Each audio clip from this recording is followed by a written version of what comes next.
हाल चाल। स्वागत है आप सभी का हमारे YouTube channel stars vision classes पर, जिस पर आप सभी पढ़ते हैं बीएससी के लिए जूलॉजी, बॉटनी और केमिस्ट्री। जिसमें कि आज हम आप सभी के लिए बीएससी 5th सेमेस्टर की जूलॉजी क्लास लेकर आए हैं, जिसमें आपकी बुक चल रही है diversity of non coordinates and economic zoology, जिसमें कि हमारा आज लेक्चर 21 है। इससे पहले के 20 लेक्चर्स हमारी हो गई हैं, जो सारी प्लेलिस्ट में ऐड कर दी गई हैं। आप सभी चाहें तो वहां से जाकर देख सकते हैं। आज की इस वीडियो में हम यूनिट 3 डिस्कस करने वाले हैं, जो कि आपका एनिलिडा, यानी कि इस यूनिट में हम एनिलिडा फाइलम की स्टडी करने वाले हैं, जिसमें कि हमें हिरुडिनेरिया यानी कि लीच की स्टडी करनी है, जिसे कि हम कॉमनली इंडियन कैटल लीच भी कहते हैं। हिरुडिनेरिया की स्टडी हम अपनी इस वीडियो में करेंगे। तो सबसे पहले हम जानेंगे हिरुडिनेरिया का सिस्टमैटिक पोजीशन क्या होता है, किस फाइलम से बिलोंग करता है। हिरुडिनेरिया एनिलिडा फाइलम से बिलोंग करता है, जैसा कि मैंने पहले भी बताया। और इसका क्लास क्या होता है, हिरुडीना, यानी कि जो हिरुडिनेरिया होता है, लीच होता है, वो हिरुडीना क्लास से बिलोंग करता है। इसका ऑर्डर होता है जेंथोब्लेलिडा, जेंथोब्लेलिडा से ये बिलोंग करता है। इसका ऑर्डर होता है जेंथोब्लेलिडा, यानी कि ये जेंथोब्लेलिडा ऑर्डर से बिलोंग करता है। इसकी फैमिली क्या होती है, हिरुडीनी फैमिली से बिलोंग करता है। जीनस हिरुडिनेरिया एंड स्पीसीज क्या होता है इसका, ग्रेन्युलोसा।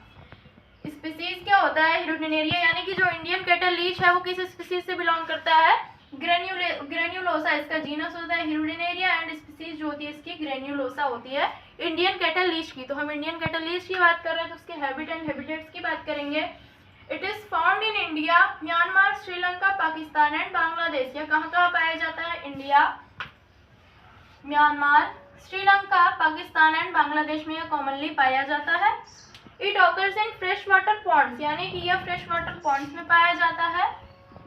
लेक्स यानी झील में, टैंक्स में एंड स्लो स्ट्रीम्स, धीमी जलधाराओं में यह पाया जाता है। जो लीच होता है वह fresh water ponds, lakes, tanks and slow streams में पाया जाता है। Where it either swims by vertical undulations, यानी कि जिसमें कि यह किसके द्वारा स्विम करता है, वर्टिकल अंडुलेशंस के द्वारा या फिर ग्रिप्स के द्वारा यह स्विम करता है। यानी कि लीच में अंडुलेशंस या फिर ग्रिप्स प्रेजेंट होते हैं, जिसके द्वारा वह स्विम करता है, तैरता है। लाइक मोस्ट एक्टोपैरासाइटिक लीच, यानी कि लीच जितने भी होते हैं वो सभी एक्टोपैरासाइट होते हैं, यानी कि जो होस्ट होता है उसके शरीर के बाहर से यह अपना पोषण प्राप्त करते हैं। तो इन्हें हम क्या कहेंगे, एक्टोपैरासाइट। इंडोपैरासाइट क्या होता है, जो होस्ट के शरीर के अंदर प्रेजेंट होते हैं और तब होस्ट के शरीर के अंदर प्रेजेंट होकर अपना पोषण, अपना न्यूट्रिशन उससे लेते हैं। और जो होस्ट के शरीर के बाहर प्रेजेंट होकर अपना न्यूट्रिशन लेते हैं, उन्हें हम क्या कहते हैं, एक्टोपैरासाइट कहते हैं।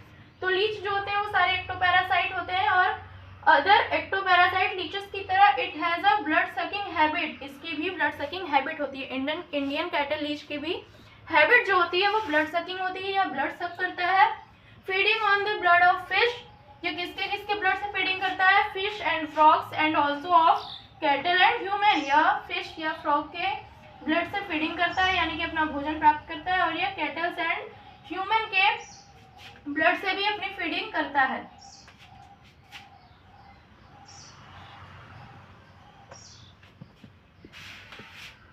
तो आई होप आप सभी को समझ में आ गया होगा कि लीच कहाँ कहाँ पाया जाता है और यह अपनी फीडिंग कौन कौन से एनिमल्स से प्राप्त करता है, अपना न्यूट्रिशन किन किन से प्राप्त करता है।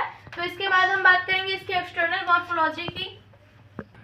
बात करेंगे लीच के शेप एंड साइज की। एक्सटर्नल मॉर्फोलॉजी में सबसे पहले हम जानेंगे कि इसकी शेप कैसी होती है और साइज कितनी होती है इसकी। Hirudinaria has a soft vermiform elongated and dorsoventrally flattened body, यानी कि जो हिरुडिनेरिया होता है उसकी बॉडी जो होती है वो सॉफ्ट होती है, वर्मीफॉर्म होती है, इलोंगेटेड एंड डॉर्सोवेंट्रली फ्लैटेंड होती है। ऑर्डिनरी 10 to 15 सेंटीमीटर, जिसकी लेंथ कितनी होती है, सामान्य रूप से 10 से 15 सेंटीमीटर होती है। But a full grown specimen में even measure up to 35 centimetre in length. लेकिन ऐसा पाया जाता है कि जो इसका फुल ग्रोन स्पेसिमेन होता है, जो सबसे अधिक विकसित इसका जो स्पेसिमेन होता है, उसकी लेंथ कितनी होती है, 35 सेंटीमीटर होती है। यानी कि यह सॉफ्ट वर्मीफॉर्म इलोंगेटेड होता है और इसकी बॉडी जो होती है वो डॉर्सोवेंट्रली फ्लैटेंड होती है। नॉर्मल रूप से यह 10 to 15 सेंटीमीटर का होता है, बट जो इसका फुल ग्रोन स्पेसिमेन होता है वो 35 सेंटीमीटर का होता है।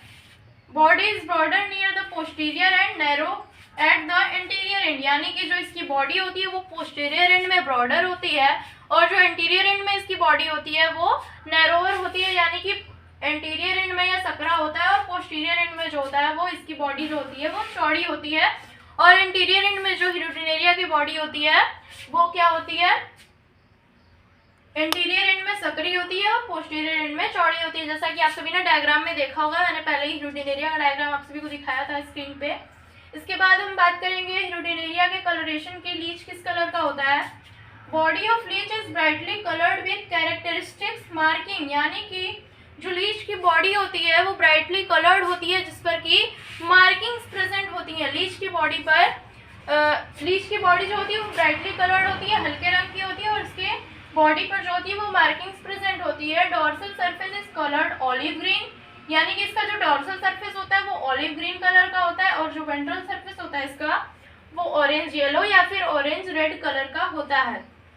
तो आई होप आप सभी को लीच की shape and size and colouration समझ में आ गई होगी। इसके बाद हम सेगमेंटेशन की बात करेंगे कि लीच की बॉडी में जो सेगमेंटेशन होता है वो कैसा होता है। हिरुटिनेरिया की बॉडी में सेगमेंटेशन कैसा होता है? Body of leech is metamerically divided into 33 segments और सोमाइट्स, यानी कि जो लीच की बॉडी होती है वह मेटामेरिकली डिवाइड होती है इनटू 33 सेगमेंट्स या फिर सोमाइट्स में मेटामेरिकली डिवाइड होती है लीच की body, except the first 2 and last 7, यानी कि पहले 2 सेगमेंट और लास्ट के 7 सेगमेंट्स को छोड़कर ईच सेगमेंट इज फर्दर सब डिवाइडेड इनटू रिंग्स और एन्यूलाई, यानी कि पहले 2 और लास्ट के 7 सेगमेंट्स को छोड़कर जो प्रत्येक सेगमेंट होता है वो फर्दर सब डिवाइडेड होता है, किसमें? रिंग्स में या फिर एन्यूलाई में। बाई क्लोजली सेट ग्रूव्स, यानी कि जो इसकी बॉडी होती है पहले 2 और लास्ट के 7 सेगमेंट्स को छोड़कर इसके सारे सेगमेंट्स फर्दर सब डिवाइडेड होते हैं रिंग्स में या फिर एन्यूलाई में, किसके द्वारा? By closely set grooves. Closely set groups के द्वारा या एन्यूलाई या फिर रिंग्स में सारे सेगमेंट्स जो होते हैं वो डिवाइडेड होते हैं। अ कंप्लीट सेगमेंट पोसेसेस 5 एन्यूलाई, यानी कि एक कंप्लीट सेगमेंट में 5 एन्यूलाई या फिर 5 रिंग्स प्रेजेंट होते हैं। सेगमेंट्स विथ लेस देन 5 एन्यूलाई, यानी कि जिस सेगमेंट्स में 5 से कम एन्यूलाई प्रेजेंट होते हैं, referred to as incomplete segment, उसे इनकम्प्लीट सेगमेंट कहा जाता है। Segments with less than 5 annuli, 5 annuli से कम, जिस सेगमेंट्स में 5 से कम एन्यूलाई प्रेजेंट होते हैं उसे हम इनकम्प्लीट सेगमेंट कहते हैं, और जिस सेगमेंट में 5 एन्यूलाई प्रेजेंट होते हैं उसे ही हम कंप्लीट सेगमेंट कहते हैं हिरुटिनेरिया की बॉडी में। सो स्टूडेंट्स, हमारी आज की वीडियो में बस इतना ही। इसके एक्सटर्नल मॉर्फोलॉजी में और भी टॉपिक्स बचे हुए, और भी पॉइंट्स बचे हुए हैं जिसका डिस्कस हम अपनी नेक्स्ट वीडियो में करेंगे। So be ready for our next video. आप सभी से मेरी रिक्वेस्ट है कि वीडियो को लाइक जरूर किया करें और अपने फ्रेंड्स के साथ शेयर किया करें। चैनल पर नया है तो सब्सक्राइब कर लीजिए, और आप सभी को नोट्स से रिलेटेड कोई भी हेल्प चाहिए तो आप सभी हमारे टेलीग्राम चैनल को ज्वाइन कर सकते हैं। थैंक्स।